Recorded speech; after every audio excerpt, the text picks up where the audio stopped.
I was watching an interview with Lamont Roach yesterday. They were talking about Tank, obviously, because he had a fight coming up with Tank Davis. It's something that I noticed about Lamont Roach, man, that I noticed then that's a little different from the other opponents that Tank previously fought. Especially from Frank Martin. Like, Frank Martin always gave me nervous energy right there when they were doing the face-offs and all of the other talks. You know, Frank just seemed like he was like he was trying to boast himself up to be something that he wasn't. You know, when he said he was going to go in the ring and step on Tank and all that. It's almost like he forced himself to say that bull. And we saw the outcome of that fight. The whole fight, the dude was damn near on his back foot running, man. Pretty much like trying to avoid Tank the whole fight. He was trying to outbox Tank and counterpunch him. He landed some pretty good shots on Tank. But, you know, ultimately, y'all knew what the outcome was going to be, man. What the outcome was going to be. Now, Lamont Roach, he don't really seem bothered by Tank Davis at all. I know they shared the ring, they sparred.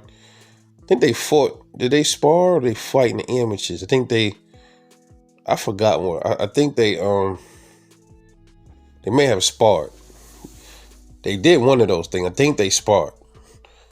So they're both familiar with each other. But Lamont Roach's demeanor seems very calm. Like he's very, you know, when somebody is not putting up a front, he don't seem like he's staging his thoughts when it comes to beating Tank Davis. Maybe he thinks he can, and he. Now, I'll be fair, he looks really big. I think he started his career around 135, 140. So Lamont Roach is probably going to be bigger than Tank Davis come fight night. That is, if Tank Davis didn't put a weight clause on him.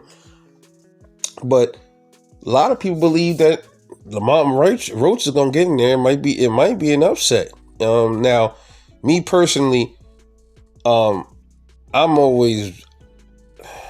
back and forth with this prediction because this is boxing, man. You just never know. I told y'all, right? Like sometimes these dudes be cherry picking so much. Eventually, you're gonna run into a cherry going wrong, and that's what happened to Canelo Alvarez when he fought Bivol. And you can say Bivol didn't knock him out and all that stuff, but yo, listen, Canelo was tired. He was tired from trying to press Bivol, and Bivol throwing that jab in his face about 30, 40 times a minute. So yeah, he was gonna feel away. But at the same time, man, Lamont Roach,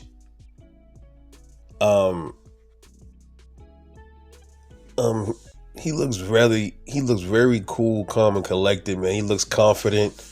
You know, I know a lot of dudes before they fight Tank, they say they gonna do this, that, and the third, and they never do it. But there's a slight possibility that this dude can go in there and just outbox Tank, man. Who knows? He can give Tank his first loss by decision, right? But I believe that could possibly happen, man. But then, like I said, I kind of like flip-flop on this a little bit because I also was watching some of his fights when he fought Hector Garcia. I don't know. Lamont Roach just looks very flat-footed. He looks really slow and sluggish, man. Even at 130, he don't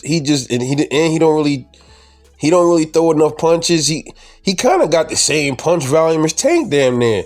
It might be a slight chance that this fight might be boring, man. So don't be surprised if you get a boring fight, like, you know, like they trying to both be too technical and pick their shots and shit like that. That might be a possibility, man. But ultimately, many people think that Lamont Roach is gonna get knocked out. But wouldn't it be something if Lamont Roach knocks Tank out? Man, that would be crazy. You know what I mean? And the reason why nobody really believes that is because people believe it. They say this because of almost like the triangle theory situation. Because you got Lamont Roach got beat up by Jamel Herring, and then Hector Garcia got beat up by Tank. But then I think Tank, I'm saying it wrong. Then Hector Garcia got beat up by Tank and Lamont Roach, but I don't know. I'm just talking out my ass right now. I'm all over the place with this one because, I just woke up, man. So, forgive me. But anyway, y'all know what I'm trying to fucking say, all right? You know, there's always that possibility, man. I strongly doubt it, but he just seems really like he really do seem like he's calm, bro. Like he really confident that he could beat Tank. Could it be all a show? Probably, but it don't look like it, man. But I don't know, man. This is one of those feelings. I'm getting a weird vibe about this fight. I just don't know exactly what it is. I'm just getting a weird vibe about this one, man. But could this be a cherry? Tank went ahead and now he gonna get a blemish on his record, fucking around with Lamont Roach and get outboxed. Because Lamont Roach got a pretty solid chin, but then like, okay, well, he ain't never felt Tank's kind of power and all this other shit. That's a strong possibility too, man. But listen, you can't count this dude out, man. But hypothetically speaking, man, he might fuck around and get slept. But I just think there's something that just bothered me about this fight. I just don't know. It's right in the back of my head.